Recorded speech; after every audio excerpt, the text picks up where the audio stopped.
मोहतरम नाजरीन, चप्पल यानी कि जूता उल्टा होने की वजह से घरों में मुसीबतें आती हैं, आफतें आती हैं, घरों में लड़ाई झगड़े और फसाद होते हैं। चप्पल यानी कि जूता उल्टा होने की वजह से रिश्तों में बंदिश हो जाती है, रिज़्क में तंगी और बेबरकती हो जाती है। क्या इन बातों में कोई सदाकत है या नहीं? कुरान व हदीस में चप्पल यानी कि जूता उल्टा होने से घरों में कौन कौन सी बीमारियां आती हैं, जानने के लिए वीडियो को आखिर तक ज़रूर देखिएगा। बिस्मिल्लाहिर्रहमानिर्रहीम। अस्सलामु अलैकुम। उल्टी चप्पल को सीधा ना करने का अंजाम। उल्टी चप्पल को सीधा करना क्यों ज़रूरी है?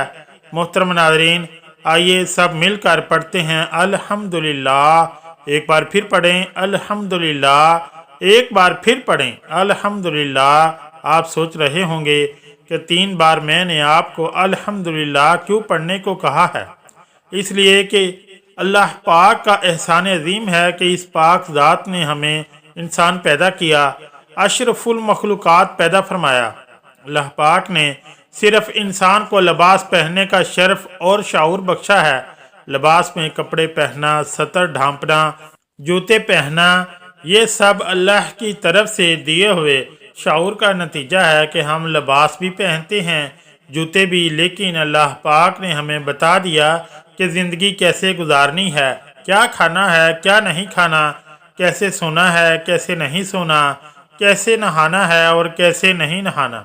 अगर हम सिर्फ नहाने को ही ले लें तो हमें बता और समझा दिया गया कि गुस्ल के वक्त ज़्यादा ठंडे या बहुत गर्म पानी का इस्तेमाल नहीं करना चाहिए।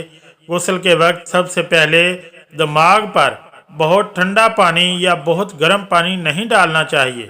दिमाग जिस्म का सबसे ज़्यादा हसास और सारे जिस्म के दर्जा हरारत को कंट्रोल करने वाला हिस्सा है। इससे पहले जिस्म के बहुत से दूसरे हिस्से दायां या बायां को पानी में डालते हुए, जिससे इन अज़ा के ज़रिए दर्जा हरारत की अतला दिमाग तक पहुंच जाए और दिमाग सारे जिस्म को इस दर्जा हरारत के बर्दाश्त करने के काबिल बनने का पैगाम दे सके।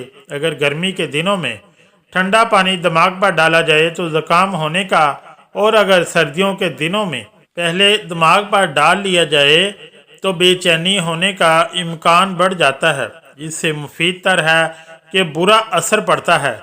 तेज़ गर्म पानी से बाल सफ़ेद होने और सर में खुश्की और सिकरी होने की वजह शिकायत करते हैं। इस तरह अगर हम सोने और लेटने की बात करें तो हमें कुरान और सुन्नत से मालूम हुआ है कि कैसे सोना है और कैसे नहीं सोना।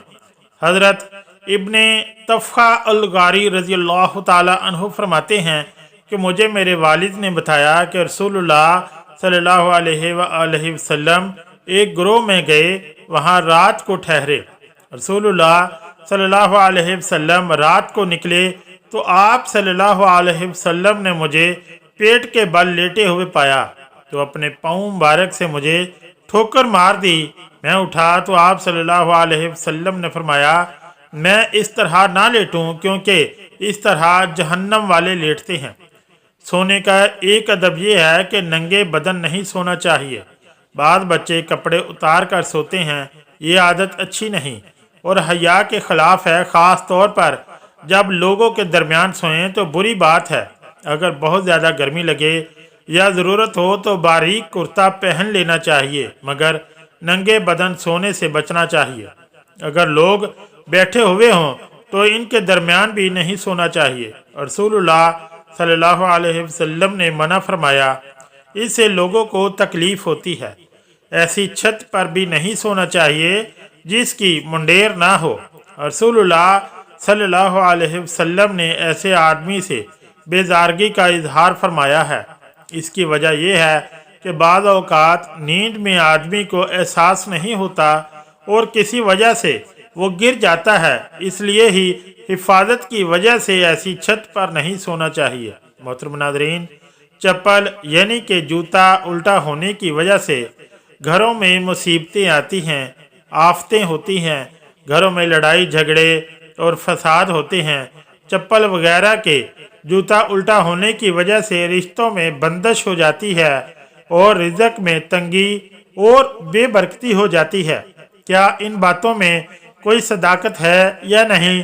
कुरान और अहादीस में चप्पल यानी कि जूता उल्टा होने से घरों में कौन कौन सी बीमारियां आती हैं, ऐसी बातों में कोई सच्चाई नहीं। ये सब मन घड़त बातें हैं। चप्पल यानी कि जूता उल्टा होने की वजह से घरों में मुसीबतें आती हैं, ये बात ना कुरान में मौजूद है, ना किसी हदीस में इसका जिक्र है और ना किसी रवायत में ऐसा कुछ बता दिया गया है। अलबत्ता चप्पल यानी कि जूता उल्टा होना ये एक अदब के खिलाफ ज़रूर है। आपको कहीं जूता उल्टा हुआ मिले तो इसे सीधा कर दें, अगर नहीं करेंगे तो इससे आपको कोई गुनाह नहीं होगा। इसी तरह ज़िंदगी गुजारने के और बहुत सारे आदाब हैं। मिसाल के तौर पर खाना खाने से ठीक पहले पानी पीने से मुंह में बनी लार पानी के साथ पेट में चली जाएगी और लार में मौजूद एंजाइम खाने को हजम करने में मदद करते हैं। इसलिए खाना खाने से पहले पानी पीना चाहिए। खाना मौसम के मुताबिक खाना चाहिए।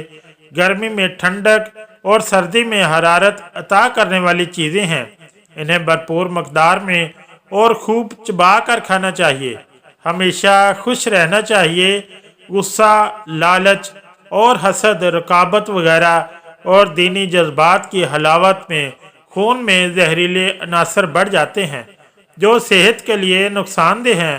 तंदुरुस्त रहने के लिए साफ और मौसम के लिबास पहने। घर की सजावट और सफाई का भी जिस्मानी और जहनी तंदुरुस्ती से गहरा ताल्लुक है। खाना सादा और ज़ोद हजम और भूख से कुछ कम खाना चाहिए। खाना भूख लगने पर ही खाएं और बाकायदा वक्त पर खाना खाने की आदत डालनी चाहिए। खाना खाने के बाद पेशाब करें, इससे पेट हल्का हो जाता है और पेशाब से मुतल्लिका बीमारियां भी नहीं लगती। दोपहर के खाने के बाद बाएं करवट लेट कर तकरीबन 1 घंटा आराम करें और रात के खाने के बाद कुछ देर तक टहल लें। खाना खाने के बाद दौड़ना, आराम करना ये नहायत नुकसानदेह है। एक दूसरे के बरक्स खूबियों वाली चीज़ों को एक साथ नहीं खाना चाहिए, इससे खाना जहरीला हो जाता है। जैसे दूध के साथ मछली, गुड़, खटाई, मूली, मूंगफली वगैरह का इस्तेमाल नहीं करना चाहिए। रोज़ाना सूरज निकलने से पहले बेदार होकर खुदा को याद करना चाहिए, इससे दिल को सुकून हासिल होता है और जिस्म में चुस्ती फुर्ती कायम हो जाती है। बिस्तर छोड़कर मौसम के मुताबिक पानी पीना चाहिए।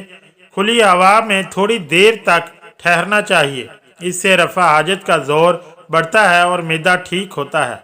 शाम और सुबह दोनों वक्त रफ़ा हाजत के लिए जाना चाहिए, इससे जहरीले अनासर बाहर निकल आते हैं। शुक्रिया।